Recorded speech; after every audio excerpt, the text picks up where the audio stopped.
Video එක පටන් ගන්නකොටම මම ඔයාලගෙන් පුංචි ප්‍රශ්නයක් අහනවා. ඔයා මේ වෙලාවේ ඉන්නේ සතුටින්ද? ගොඩක් දෙනෙක්ගේ උත්තරේ ඔව් වෙන්න පුළුවන්. ඒත් සමහරක් අයගේ උත්තරේ නෑ වෙන්න පුළුවන්. නෑ මම සතුටින් නෙමෙයි ඉන්නේ. ඒත් සතුටින් ඉන්නේ කොහොමද? මට තේරෙන්නේ නෑ. අන්න ඒ විදිහට හිතන ඔයාට තමයි මේ වීඩියෝ එක. අපි අද කතා කරන්නේ සතුටින් ඉන්නේ කොහොමද කියන එක. හැමෝටම තේරුම් ගන්න පුළුවන් වෙන්න මම පුංචි උදාහරණයක් අරගෙන පැහැදිලි කරන්නම්. හිතන්න ඔයා මාළුවෙක් කියලා. මේ මාළු ටැංකියෙන් නිරූපණය වෙන්නේ ඔයාගේ ජීවිතය. මාළුවාගේ ජීවිතයේ පැවැත්ම තීරණය වෙන්නේ මේ හිතකර පිරිසිදු ජලය මතයි. ඔයා ඒ වතුරේ තමයි හැමදාම ජීවත් වෙන්නේ. සාමකාමී සහ ප්‍රීතිමත් ජීවිතයේ රඳා පවතින්නේ අපේ සෞඛ්‍ය සම්පන්න මානසික හා චිත්ත වේග අඩංගු පරිසරය මතයි. ඊළඟ අවස්ථාව බලන්න. මේ මාළු ටැංකිය ටික ටික අපිරිසිදු වෙන්න පටන් ගන්නවා. ඔයා තවමත් කලින් හිටපු මාළුවම තමයි. නමුත් ජලය තවදුරටත් ජීවත් වෙන්න තරම් හොඳ තත්ත්වේ නෑ. මේ අපවිත්‍ර දේවල් මොනවද? ස්ට්‍රෙස් එක, toxic peoples. ඒ කියන්නේ විෂ සහිත මිනිසුන්. ඍණාත්මක සිතිවිලි, නරක පුරුදු. මේ වගේ දේවල් බාහිරින් එකතු වෙන්නත් පුළුවන්. ඒ වගේම අපේ අභ්‍යන්තරයෙන් ඇතිවන දේවල් වෙන්නත් පුළුවන්. පරිසරය වෙනස් වුණත් මේ ඉන්නේ කලින් හිටපු ඔයාම තමයි. අපිරිසිදු ජලයේ ඉන්නකොට මාළුවාට සහනදායී හැඟීමක් ඇති වෙන්නේ නැහැ. ඒක තමයි අපි ඍණාත්මක මානසිකත්වයක හිර වෙලා ඉන්නකොට දැනෙන්නේ.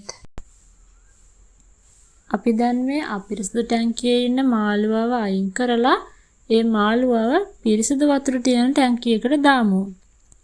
එයාගේ පරිසරය ටිකකට මාරු කරනවා. හිතන්න ඔයා ප්‍රශ්න වලින් මිදෙන්න කියලා හිතාගෙන ට්‍රිප් එකක් යනවා. එහෙම නැත්නම් shopping යනවා. ඒ කියන්නේ නරක తත්වය මගහැරවලා අපි සතුට හොයාගෙන යනවා.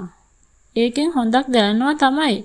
ඒත් මොහොතකට හරියට මේ මාළුවා අපිරිසිදු ජලයෙන් පිරිසිදු ජලයට දැම්ම වගේ.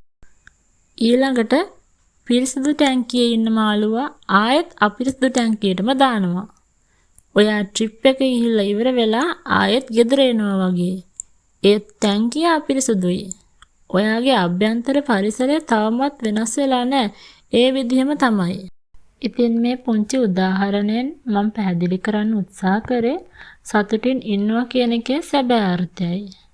සැබෑ සතුට තියෙන්නේ හැර යනවා කියන එක තුර නෙමෙයි. අපි ඉන්න ටැංකිය අපිම පිරිසිදු කරව ගන්නවා කියන එක.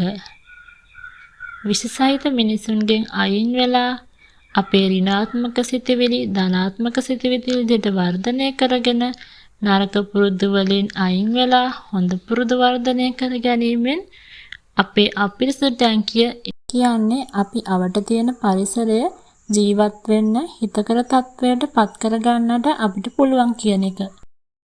ඒ මගෙන් අපේ ජීවිතයේ සතුට සහ සැනසීම උදා කරගන්න අපිට පුළුවන්. ඔබට අලුත් ටැංකියක් අවශ්‍ය නැහැ.